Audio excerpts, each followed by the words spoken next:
अस्सलाम वालेकुम दोस्तों, आऊं आहियां जो पंहिंजो अली हसन चढ़ड़ ऐं अवां ॾिसी रहिया आहियो मुंहिंजो फेसबुक पेज ऐं यूट्यूब चैनल अली हसन चढ़ड़ फैंस। तो दोस्तों ॻाल्हि कंदासीं अॼु ड्रामा सीरियल दौलाब ऐं कुझु ॿियनि ड्रामनि जे बारे में। त दोस्तों उन खां पहिरियां मुंहिंजे हिन चैनल खे सब्सक्राइब कयो, लाइक कयो, कमेंट कयो ऐं शेयर कयो। ऐं दोस्तों बेल आइकन जो बटन खे दॿाइण न विसारींदा कयो, छो त अगरि अवां बेल आइकन जे बटन खे न दॿाईंदव त मुंहिंजी जेका वीडियो आहे अवां ताईं हर वीडियो न पहुची सघंदी। उन करे बेल आइकन जो बटन जेको आहे दॿाइण लाज़मी हूंदो आहे। त दोस्तों कुझु ड्रामनि जे बारे में ॻाल्हि कंदासीं। हिन वक़्तु तमामु ज़बरदस्त ड्रामा अचण वारा आहिनि। KTN जो हड़े ई हिकु जहिड़ा जेको ड्रामो आहे, मज़ाहिया ड्रामो आहे पर तमामु ज़बरदस्त ड्रामो आहे। लाड़काणे जी टीम पारां हिकु बहितरीनु ड्रामो ॾियण वञनि पिया। घणे अरसे खां पोइ हिकु KTN जो तमामु बहितरीनु ड्रामो हड़े ई हिकु जहिड़ा।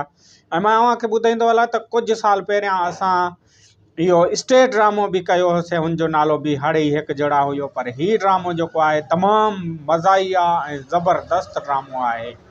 अव्हां ॾिसी सघंदव तमामु जल्द। उनखां पोइ जेको राबेल ड्रामो आहे, ऐं राबेल जो नालो त चेंज कंदा पर जेकमबाद में फिल्मायो पियो वञो, हीउ बि तमामु ज़बरदस्त ड्रामो हूंदो।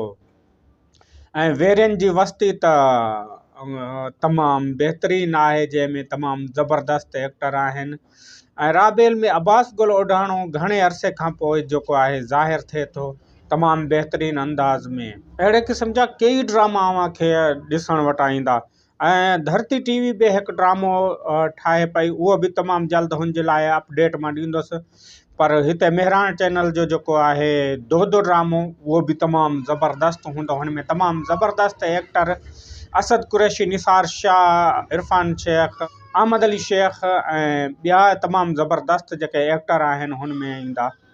अहिड़े क़िस्म जा कई ड्रामा अहिड़ा हाणे अचण वारा आहिनि जेके तव्हांखे तमामु ज़बरदस्त तफ़रीह मुहैया कंदा ऐं तमामु ज़बरदस्त ड्रामा हूंदो। ऐं वॾे अरसे खां पोइ अहिड़ा ड्रामा अव्हांखे ॾिसण में ईंदो। ऐं ड्रामा सीरियल दो त तमामु हिकु दिलचस्प ड्रामो आहे, तमामु ज़बरदस्त ड्रामो आहे, जेको हिकु मेगा सीरियल हूंदो। ऐं दौलाब खां पोइ हीउ ड्रामो जेको आहे तमामु ज़बरदस्त हूंदो। हिन जी रिकॉर्डिंग जेका आहे बसि कुझु ॾींहंनि में शुरू थियण वारी आहे। हुनजो शेड्यूल निकिरे पियो ऐं हिन जो तमामु ज़बरदस्त नमूने सां लोकेशनूं आहिनि, बहितरीनु लोकेशननि ते फिल्मायो वेंदो।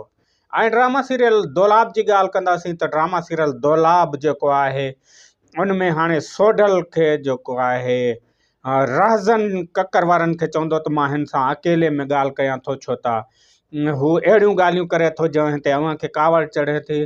ऐं कावड़ लॻण सां अव्हांजो जेको रिएक्ट हूंदो आहे, अव्हां हुन ते तशदुद कयो था, पर हू अव्हांजे मुंहं ते मूं सां के बि ॻाल्हियूं करणु नथो चाहे ऐं अकेलाई में ॻाल्हियूं थींदियूं।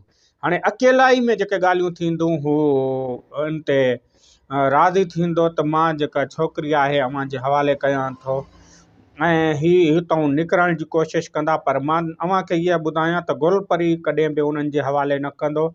कूंज जेका आहे उन्हनि जे हवाले कंदो, पर मंसूर ख़ान जे मार्फत सां कंदो ऐं मंसूर ख़ान खे पहिरियां पुॼाईंदो, पोइ हुन ॾे वेंदी। होॾऊं राज़न ऐं ककर वारा जेके आहिनि उहे हिननि जे ॻाल्हियुनि ते मुतमइन थींदा। होॾऊं मुराद खे मारण वारा माण्हू जेके आहिनि उन्हनि खे हू ॾिसी वठनि था जेके हुनजे ॻोठ में ॿाहिरियों चकर ॾियनि था। हाणे मुराद जेको आहे इन जी ॻोल्हा में आहे त ही माण्हू केरु आहिनि ऐं कंहिंजा मोकिलियल आहिनि, ऐं उन्हनि ते हू जल्द खां जल्द जेको आहे अटैक कंदो ऐं उन्हनि खे पकड़ण जी कोशिशि कंदो। पर हीअ जेको चाल आहे इहा सॼी जेका आहे शाहनवाज़ ख़ान जी आहे। ऐं होॾऊं जेको मंसूर ख़ान ते हिन वक़्तु प्रेशर तमामु वॾो वधी वियो आहे। मंसूर ख़ान जी जेका तंज़ीम आहे उहा तमामु हुनजे पुलिस जे घेरे में आहे ऐं तमामु जल्द हुनजो जेको रिएक्ट आहे उहो ॾिसण में ईंदो। पुलिस पारां जेका गिरफ़्तारियूं कयूं आहिनि उन ते सख़्तु रद्द अमल ईंदो ऐं पुलिस इन जे माण्हुनि खे खंबे गुम करण में कामयाबु वेंदी ऐं हुनजा कई माण्हू मारींदी। हिकु तमामु दिलचस्प हाणे ड्रामो थियण वञे पियो। ऐं दौलाब जेको आहे उहे बि कामयाबी जी बुलंदियुनि ताईं पहुची चुको आहे। पर हिन वक़्तु जेका ही राति वारी किस्त हूंदी उहा तमामु ज़बरदस्त थींदी। हाणे हिन में जेको एक्शन आहे, प्यार आहे, इहो तमामु ज़बरदस्त नमूने सां वधंदो। हाणे अवां ॾिसी सघंदो दौलाब खे हिकु तमामु दिलचस्प नमूने सां ऐं ईंदड़ क़िस्तूं जेके आहिनि हिन जूं तमामु ज़बरदस्त थियण वञनि पियूं। ऐं कुझु ॿियनि ड्रामनि बाबति बि अव्हां खे ॿुधाईंदुसि जेको हिन वक़्तु शुरू थियण वारा। पंहिंजे अलीहसन चॾड़ खे ॾींदा इजाज़त। वेंदे वेंदे मुंहिंजे चैनल खे सब्सक्राइब कयो, लाइक कयो, कमेंट कयो ऐं दोस्तनि ताईं शेयर कयो ऐं बेल आइकन जे बटन खे दॿाइण न विसारींदा, छो त बेल आइकन जे बटन खे न दॿाईंदो त हर वीडियो अव्हां ताईं न पहुचंदी। त इन ते पंहिंजे अलीहसन चॾड़ खे ॾियो इजाज़त। अल्लाह हाफ़िज़।